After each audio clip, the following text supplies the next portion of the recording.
Afinal, pastor tem ou não direitos trabalhistas?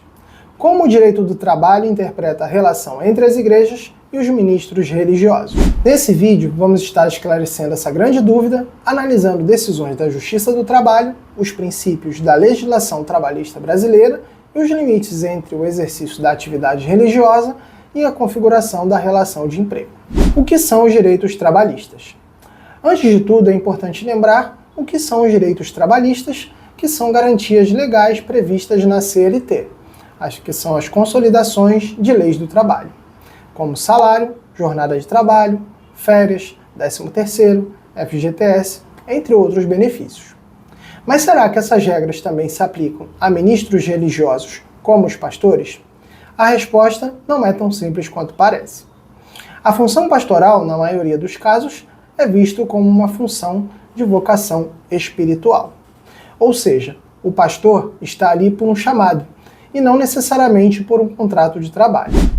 E em 2023, a Lei 14.647 deixou ainda mais clara essa separação. Ela afirma que não existe vínculo empregatício entre as igrejas e os ministros religiosos, mesmo que eles atuem parcialmente em algumas tarefas administrativas. Mas atenção! A lei também alerta que se houver desvio de finalidade religiosa e voluntária, o vínculo pode ser reconhecido judicialmente. Ou seja, o risco não está totalmente afastado. Para deixar isso mais claro, pense no seguinte exemplo. Imagine o zelador da sua igreja. Ele é contratado pela CLT, tem um salário fixo, jornada de trabalho e todos os direitos previstos pela lei. Já o pastor atua apenas com atividades religiosas, como pregar, visitar os membros da igreja, liderar cultos, e não é, em tese, um empregado. Mas se o pastor em questão não faz parte da diretoria e começa a cuidar da gestão financeira, da limpeza ou da parte administrativa da igreja, sempre cumprindo ordens, respeitando horários e recebendo salários, existe uma grande possibilidade de que essa relação seja reconhecida como um vínculo de emprego. E nesse ponto, a Justiça do Trabalho é muito criteriosa. Ela já decidiu, em muitos casos, que não havia vínculo empregatício, pois a atuação era claramente espiritual.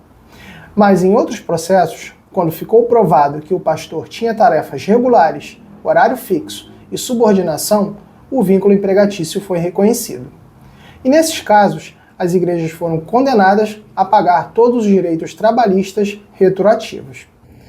Então, o que as igrejas podem fazer para se proteger?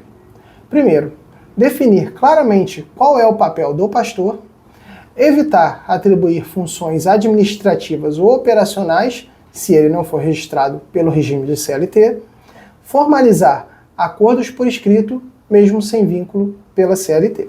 E o mais importante, contar com uma assessoria contábil especializada em organizações religiosas. Nesse vídeo abordamos as principais questões envolvendo os direitos trabalhistas dos pastores e a relação de vínculo com as igrejas.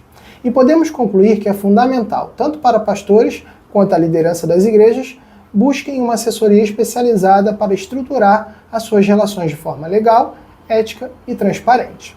E se você é responsável por uma igreja e ainda tem dúvidas sobre esse tema, entre em contato com a nossa equipe. E se você gostou desse vídeo, eu queria pedir a você para deixar o seu like e compartilhar esse vídeo com seus amigos pastores para que possamos alcançar e regularizar um número ainda maior de igrejas em todo o Brasil. Muito obrigado.